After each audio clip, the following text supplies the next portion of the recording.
नमस्कार। इस वीडियो में हम पढ़ेंगे प्रायिकता के अंतर्गत बेयस प्रमेय। तो बेयस प्रमेय को पहले समझने से पहले कुछ अवधारणाएं हमारे सामने स्पष्ट होना चाहिए। तो आइए उन्हीं अवधारणाओं को फिर से हम एक बार पुनरावृत्ति कर लें। सबसे पहली जो कॉन्सेप्ट है वो प्रतिदर्श समष्टि की है। प्रतिदर्श समष्टि का अर्थ होता है वो सारे संभव परिणामों का समुच्चय, और उसका कोई उपसमुच्चय जो होता है, जैसे हम चित्र में देख पा रहे हैं यहाँ पर ए, ये घटना कहलाती है। और प्रायिकता हम इस प्रकार ज्ञात करते हैं, number of elements in set A divided by number of elements in set S. फिर घटनाओं के प्रकारों में हमने देखा था परस्पर अपवर्जी घटनाएं। यदि दो घटनाएं ए और बी इस प्रकार है, ए भी एस का उपसमुच्चय, बी भी एस का उपसमुच्चय है, और ए और बी में कुछ भी कॉमन नहीं है, दोनों सेट डिसजॉइंट है, तो उस स्थिति में दोनों घटनाओं के एक साथ घटने की प्रायिकता शून्य होती है। जिन घटनाओं को हम परस्पर अपवर्जी घटनाएं कहते हैं। इसी तरह से यदि दोनों घटनाओं में कुछ कॉमन हो, तो उस स्थिति में घटना ए या घटना बी के घटने की प्रायिकता घटना ए की प्रायिकता प्लस घटना बी की प्रायिकता माइनस ए और बी दोनों एक साथ घटे उसकी प्रायिकता, तो ये संबंध होता है और इस संबंध का उपयोग हम करते आए हैं।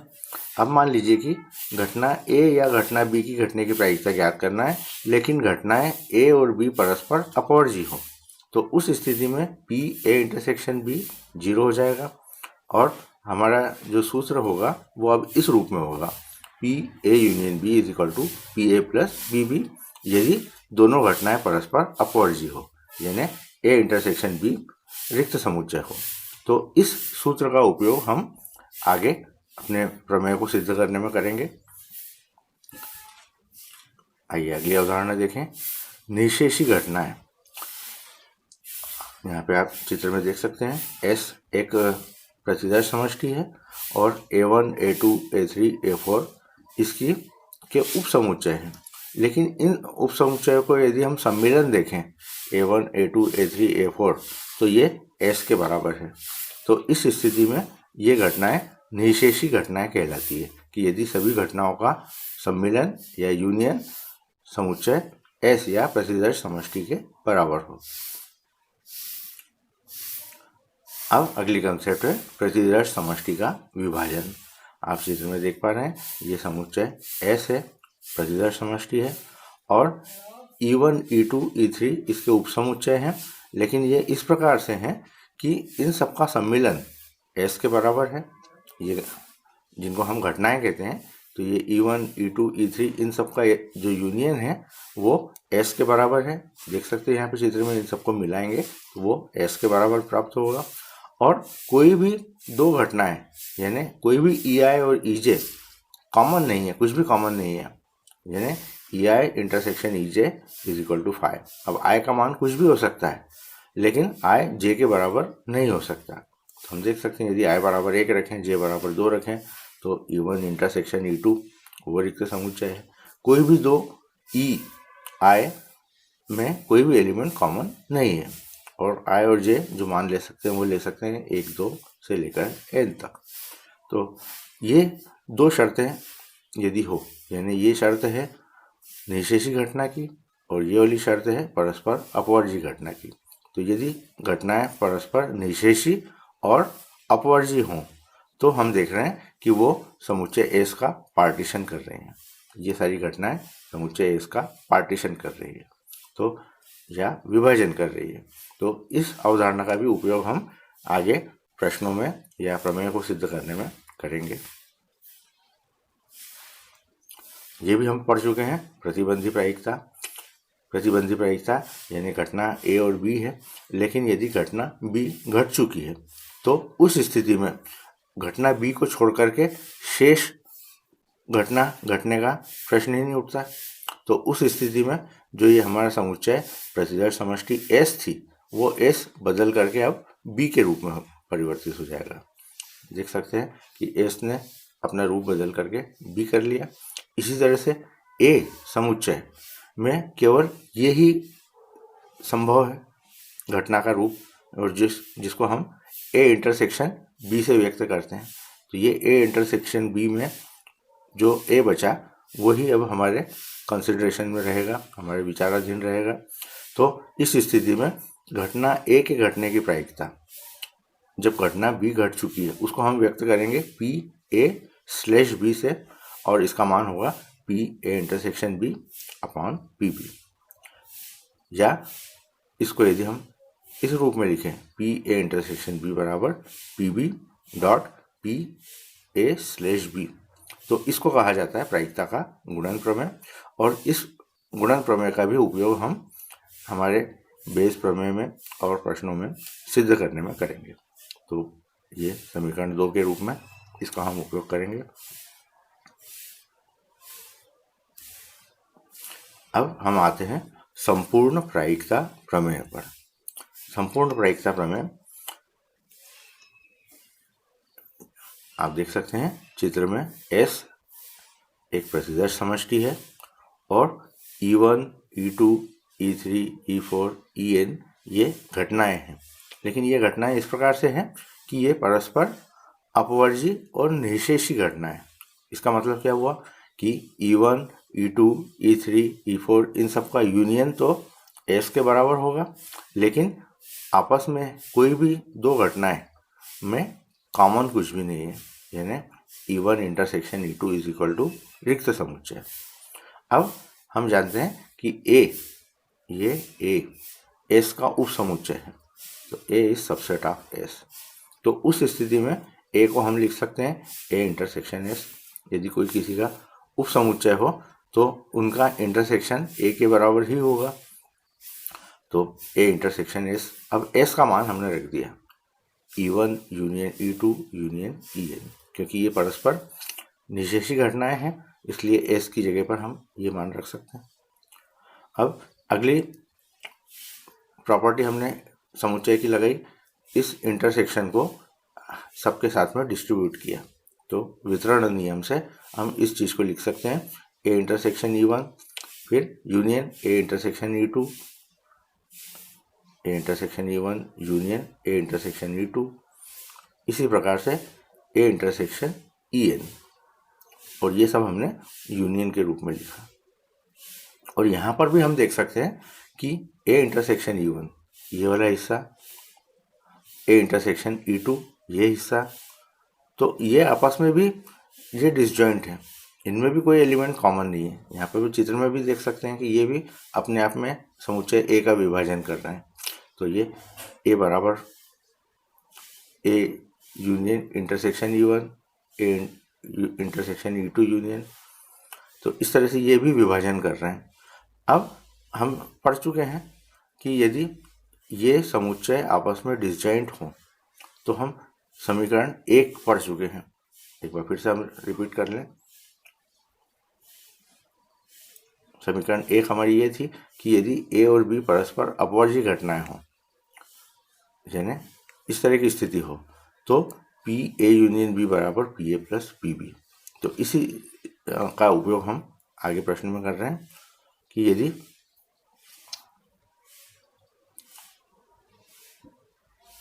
A intersection E1 A intersection E2 ये डिसजॉइंट है, तो इनकी जो प्रोबेबिलिटी होगी, अगर हम यहाँ पर इनकी प्रोबेबिलिटी लेते हैं तो वो प्रोबेबिलिटी हमें योग के रूप में मिलेगी। जैसे पी ए इंटरसेक्शन बी बराबर P A plus P B, तो ये मान लीजिए कि ए के स्थान पर है, ये बी के स्थान पर है, तो ये इनका योग हमें प्राप्त हो रहा है। तो पी ए बराबर इसका योग, इसकी प्रोबेबिलिटी धन इसकी प्रोबेबिलिटी, इस तरह से plus P A intersection E A. तो ये हमने समीकरण 1 का उपयोग किया। अब कंडीशनल प्रॉपर्टी हम लोग पढ़ चुके हैं। कंडीशनल प्रॉपर्टी में पी ए इंटरसेक्शन ई का मतलब होता है कि E1 यदि पहले घट गया है तो उसके बाद में पी ए स्लैश E1 इनकी प्रायिकताओं का गुणा होगा। ये हम यहाँ पढ़ चुके हैं। यदि हमने बी घटना को पहले ले ली तो ए घटना की प्रायिकता जब बी घट चुकी है, तो इसका हम उपयोग कर रहे हैं यहाँ पर। तो P E1 into P A slash E1, इसी तरह से इसको लिख सकते हैं हम PE2 इंटू PA/E2। इसी तरह से इसको हमने लिखा PEN इंटू PAEN। और यदि हम इसको सरल रूप में लिखना चाहें तो हम इस ढंग से लिख सकते हैं कि ये PA बराबर, इन सब का योग को एक ही पद में लिखना हो तो हम इस समेशन का उपयोग करते हैं, इस सिग्मा साइन का उपयोग करते हैं। तो हम देख सकते हैं कि E1, E2, E3 इस तरह से आ रहे हैं, तो इसको हमने EI लिख दिया है यहाँ पर, यहाँ भी EI लिख दिया। और I का मान हम ले रहे हैं 1 से लेकर के n तक, तो I बराबर 1 से n तक। तो इस तरह से हमने इसको एक संक्षिप्त रूप में लिख दिया जिसका अर्थ यही है। तो ये जो सूत्र हमें प्राप्त हुआ, इस सूत्र को हम कहते हैं,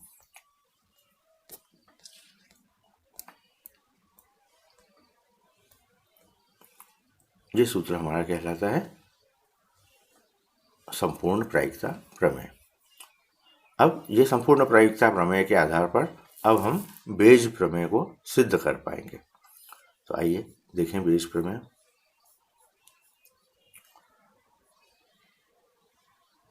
बेज प्रमेय में भी समुच्चय S प्रतिदर्श समष्टि है और E1, E2, E3, E4, En ये परस्पर निशेषी घटनाएं हैं और आपस में इनका इंटरसेक्शन रिक्त है, रिक्त समुच्चय है, यानी ये E1, E2 आपस में डिसजॉइंट है, यानी ये परस्पर अपवर्जी घटनाएं हैं और निशेषी घटनाएं भी हैं। तो उस स्थिति में ये इसका पार्टीशन हो रहा है और ये समुच्चय A है। तो हम लोग जानते हैं गुणन प्रमेय से PEI बराबर होगा PEI intersection A upon PA, और इस PA का मान हमने संपूर्ण प्रायिकता प्रमेय से रख दिया। तो ये संपूर्ण प्रायिकता प्रमेय से हम यदि ये मान रख दें और PEI इंटरसेक्शन A को इस प्रकार से लिखें कि EI घटना पहले घटी है और उसके बाद में A घटना घटने की प्रायिकता, तो इस ढंग से यदि हम लिखते हैं तो ये जो हमें सूत्र प्राप्त हो रहा है PEI/A, यानी घटना EI घटने की प्रायिकता जबकि घटना A घट चुकी है, बराबर होगा PEI इंटू PAEI। ये मान हमने यहाँ पर रखा, इसका मान यहाँ रखा, और PA का मान, ये जो PA है यहाँ पर, उसका मान हमने ये वाला रख दिया। तो ये जो सूत्र हमें प्राप्त हुआ, ये प्राप्त हुआ है बेज प्रमेय का। तो ये हमने बेज प्रमेय का सैद्धांतिक रूप देख लिया, लेकिन बेज प्रमेय का उपयोग किस प्रकार से किया जाता है ये हमें प्रश्नों में ही अच्छी तरह से समझ में आएगा। तो आइए प्रश्नों को हम देखें और उसके आधार पर अब हम समझने की कोशिश करें कि बेज प्रमेय के प्रश्नों को हम किस प्रकार से इस सूत्र का उपयोग करके हल करेंगे और उसकी अवधारणा क्या है। तो आइए देखते हैं प्रश्न। पहला प्रश्न हमारे सामने है, दो थैले फर्स्ट और सेकंड दिए हैं। दो प्रकार के थैले हैं।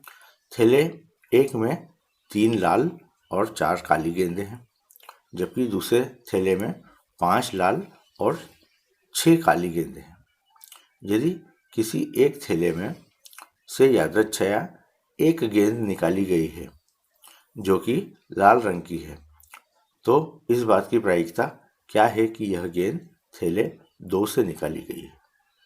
इसको प्रश्न को यदि हम थोड़ा चित्रात्मक रूप इसका दें तो हम देख सकते हैं कि ये यदि प्रतिदर्श समष्टि हो और इसमें ये 2 थैले हैं, फर्स्ट और सेकंड। फर्स्ट थैले में 3 लाल है गेंदें हैं, तो हमने उनको 3R से व्यक्त किया, और 4 काली गेंदें हैं तो उसको हमने 4B से व्यक्त किया। 3 लाल गेंद और 4 काली गेंद, तो उनको हमने 3R और 4B से व्यक्त किया। और ठीक इसी तरह से थैले सेकंड में, दूसरे थैले में 5 लाल और 6 काली गेंदें, तो 5 लाल यानी 5R और 6 ब्लैक। ये हमने सबसे पहले चित्र में इसको व्यक्त कर दिया।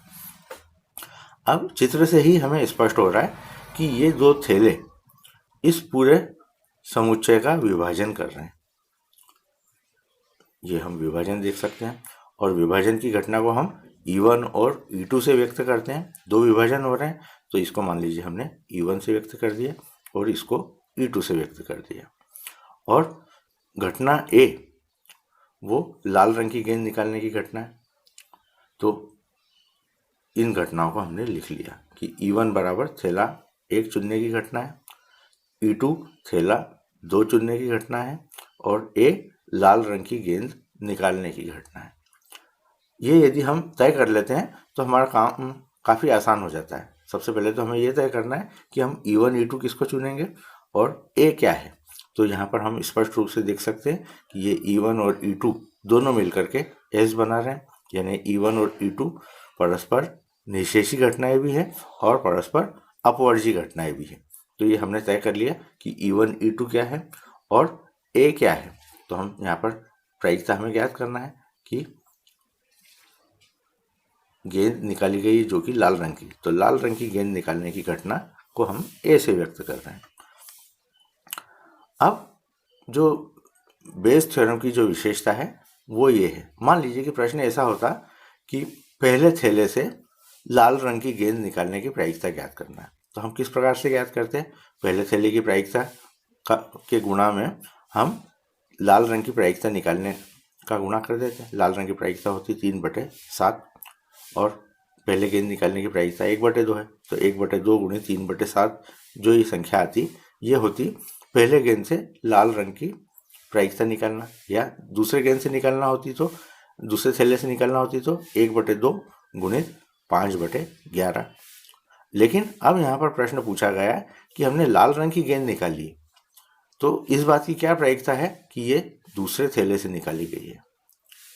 यदि दूसरे थैले से लाल रंग की गेंद निकालने की घटना होती तो हम आसानी से उसको कर सकते थे, लेकिन अब ये पूछा गया है कि एक लाल रंग की गेंद तो निकाली गई लेकिन ये दूसरे थैले से निकाली गई, इसकी क्या प्रायिकता है, यानी हम उल्टी दिशा में बढ़ रहे हैं। तो इस स्थिति में इसका जो हल होगा वो बेस प्रमेय से ही संभव है। तो हम सबसे पहले तो E1 E2 का हमने निर्धारण कर लिया और घटना ए हमने देख ली। अब इससे संबंधित परिभाषाएं, अब यहाँ पर हम जो बेस प्रमेय का उपयोग करेंगे वो इस तरह से करेंगे कि हमें PE2 EI की जगह हम E2 लेंगे। तो E2 यानी लाल रंग से दूसरे थैले से निकालने की हमें प्रायिकता ज्ञात करना है, जबकि ये हमें ज्ञात है कि लाल रंग की गेंद निकल चुकी है। यानी हमें जो ज्ञात करना है वो ये ज्ञात करना है PE2A, इसका मान हमें ज्ञात करना है। और जो हम सूत्र का उपयोग करेंगे वो इस तरह से करेंगे कि PE2 इंटू PA/E2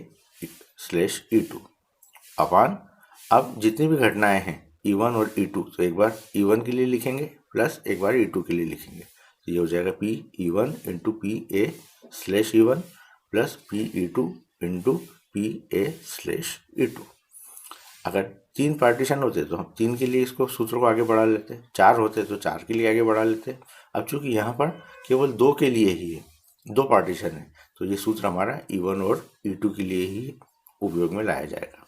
ये तो रही सूत्र की बात, और सूत्र में जिन राशियों की हमें ज़रूरत पड़ना है उनका मान हमें दिया हुआ है। तो आइए प्रश्न को एक बार फिर से देखें, हमें क्या क्या दिया हुआ है।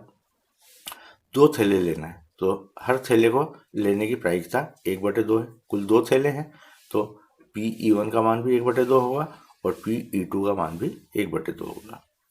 अब PA/E1 यानी लाल रंग की गेंद निकालने की प्रायिकता, जबकि चुना गया थैला पहला है, यानी थैले पहले में से फर्स्ट में से लाल रंग की गेंद को निकालने की प्रायिकता हमें ज्ञात करना है। हम देख सकते हैं पहले थैले फर्स्ट में कुल 7 गेंदें हैं और उसमें से 3 लाल रंग की है, तो इसकी प्रायिकता हो जाएगी 3/7। ठीक इसी ढंग से दूसरे थैले में कुल गेंदों की संख्या 11 है और उसमें से लाल रंग की गेंद निकालना है, यानी 5 गेंदों में से 11 गेंद निकालना है, तो लाल रंग की गेंद निकालने की प्रायिकता हो जाएगी 5/11। तो ये मान होगा PA/E2 का। अब हम बेस प्रमेय का उपयोग करेंगे और हमें ये ज्ञात करना है कि दूसरे थैले से गेंद निकालने की प्रायिकता क्या होगी, जबकि ये हमें ज्ञात है कि ये गेंद लाल रंग की है। इस सूत्र में हम मान रखेंगे। PE2 का मान हमने रख दिया 1/2, PA/E2 का मान रख दिया 5/11। इसी तरह से PE1 का मान हमने रख दिया 1/2। PA/E1 का मान जो हम ज्ञात कर चुके हैं ये है 3/7, इस मान को रख दिया यहाँ पर। और इसी तरह से PE2 का मान 1/2 और PA/E2 इसका मान 5/11। और इसके बाद में इसको हमने हल किया, और हल करने के बाद हम जो प्रायिकता प्राप्त कर रहे हैं वो है 35/68। आइए अगला प्रश्न देखें। इस प्रश्न से भी हमारी अवधारणा और स्पष्ट होगी।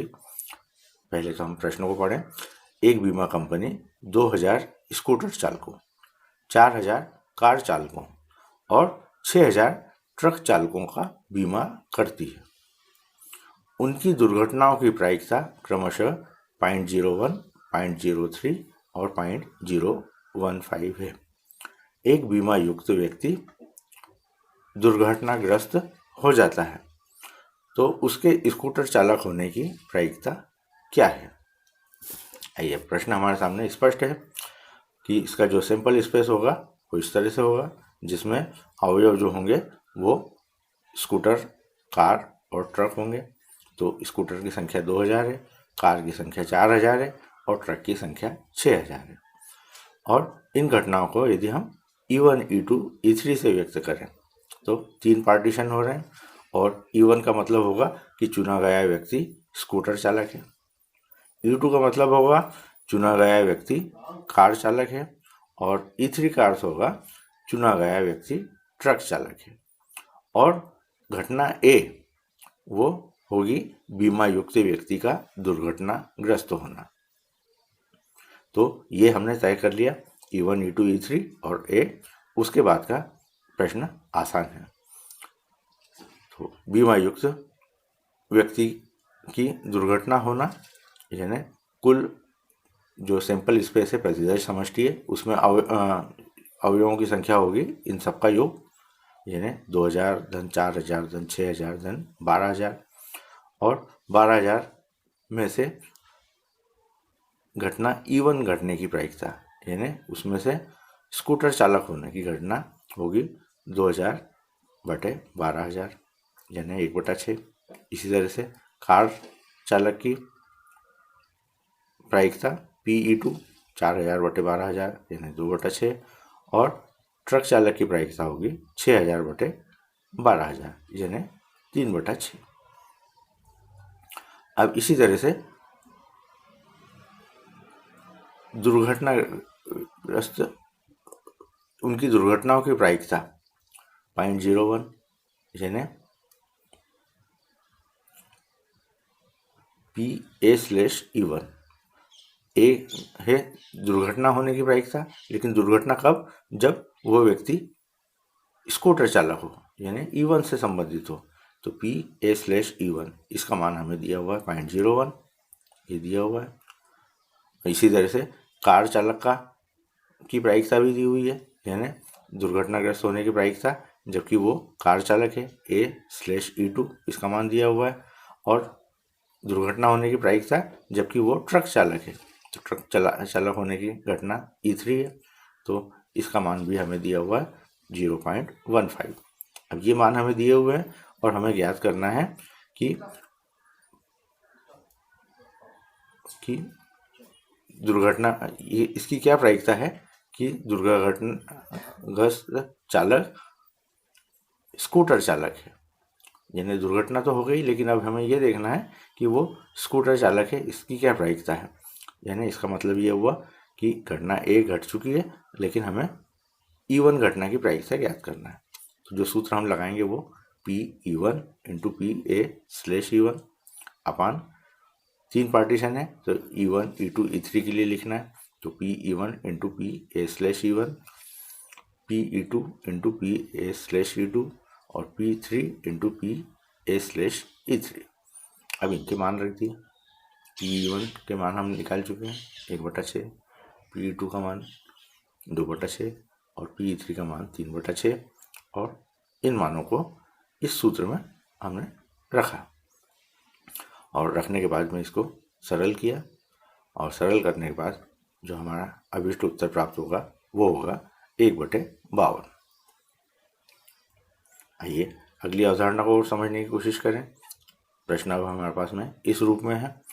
एक बोल्ट बनाने के कारखाने में मशीनें फर्स्ट, सेकंड और थर्ड कुल उत्पादन का क्रमशः 25%, 35% और 40% बोल्ट बनाती है। इन मशीनों के उत्पादन के क्रमशः 5, 4 और 2% बोल्ट त्रुटिपूर्ण है। बोल्टों के कुल उत्पादन में से एक बोल्ट यादृच्छया यानी रेंडमली निकाला जाता है और यह त्रुटिपूर्ण पाया जाता है। इसकी क्या प्रायिकता है कि वह बोल्ट मशीन सेकंड के द्वारा बनाया गया है। तो अब प्रश्न में से स्पष्ट हो रहा है कि यदि हम इनका योग करें 25, 35 और 40 तो हमें 100 मिलता है। तो इसका मतलब ये जो घटनाएं हैं ये मिलकर के पार्टीशन कर रही है, यानी ये घटना E1, E2, E3 है। इतना हमें स्पष्ट दिखने लगा। और घटना ए हो जाएगी बोल्ट का त्रुटिपूर्ण निकलना। तो इसको यदि हम चित्रात्मक रूप से देखें तो ये एस हो गया और E1, E2, E3 इसके पार्टीशन हो गए। एस मतलब पहली स्थिति जब 25% होता है उत्पादन, दूसरी स्थिति में 35% और तीसरी स्थिति में 40%। तो E1 को हमने लिख दिया बोल्ट मशीन फर्स्ट के द्वारा बनाया गया, E2 यानी बोल्ट मशीन सेकंड के द्वारा बनाया गया और E3 यानी मशीन थर्ड के द्वारा बनाया गया। और घटना ए हो जाएगी बोल्ट का त्रुटिपूर्ण होना। अब हमें प्रश्न में दिया हुआ है कि घटना E1, E2 और E3 की प्रायिकता हो जाएगी 25/100, E2 की घटना की प्रायिकता हो जाएगी 35/100 और E3 की प्रायिकता हो जाएगी 40/100। फिर हमें ये ए यानी बोल्ट का त्रुटिपूर्ण होना, तो बोल्ट का त्रुटिपूर्ण होना यदि वो मशीन एक के द्वारा बनाया गया है। तो हमें यहाँ पे दिया हुआ है कि मशीन एक के द्वारा बनाने पर 5% बोल्ट त्रुटिपूर्ण है। तो इसका मतलब ये हुआ कि जब त्रुटिपूर्ण होने की घटना जबकि मशीन E1 का फर्स्ट का चयन किया गया है तो ये हो जाएगी 5/100। इसी तरह से PA/E2 ये 4/100 और PA/E3 2/100। अब यहाँ पर बेस प्रमेय लगाया हमने। बेस प्रमेय में हमें क्या ज्ञात करना है उस हिसाब से हम, तो इस बात की क्या प्रायिकता है कि वह बोल्ट मशीन सेकंड के द्वारा बनाया गया, यानी मशीन सेकंड द्वारा प्रायिकता ज्ञात करना है जबकि घटना ये घट चुकी है कि वो त्रुटिपूर्ण है, ये त्रुटिपूर्ण है यानी ये घटना घट चुकी है। यानी इसका मतलब PE2/A का मान ज्ञात करना है। ए घटना घट चुकी है और E2 यानी मशीन सेकंड के द्वारा बनाए जाने की प्रायिकता हमें ज्ञात करना है। अब सूत्र का रूप हो जाएगा ये, क्योंकि 3 पार्टीशन है तो ये E1, E2, E3 के लिए नीचे डिनोमिनेटर में इस प्रकार से बदलेगा और न्यूमरेटर में PE2 × PA/E2। ये तो सूत्र हो गया और सूत्र में अब मान रखा है। PE2 का मान हमने रखा है 35/100, PA/E2 का मान 4/100 और ठीक इसी ढंग से इधर भी मान हमने रख दिए और मान रखने के बाद इसको हमने सरल किया। सरल करने के बाद जो हमारा उत्तर प्राप्त हो रहा है वो होगा 28/29। तो इन अवधारणाओं के आधार पर जो हमने उदाहरण में प्रश्न देखे, आप प्रश्नावली के प्रश्नों को स्वयं हल करने की कोशिश करें। तो इस वीडियो के लिए इतना ही। धन्यवाद।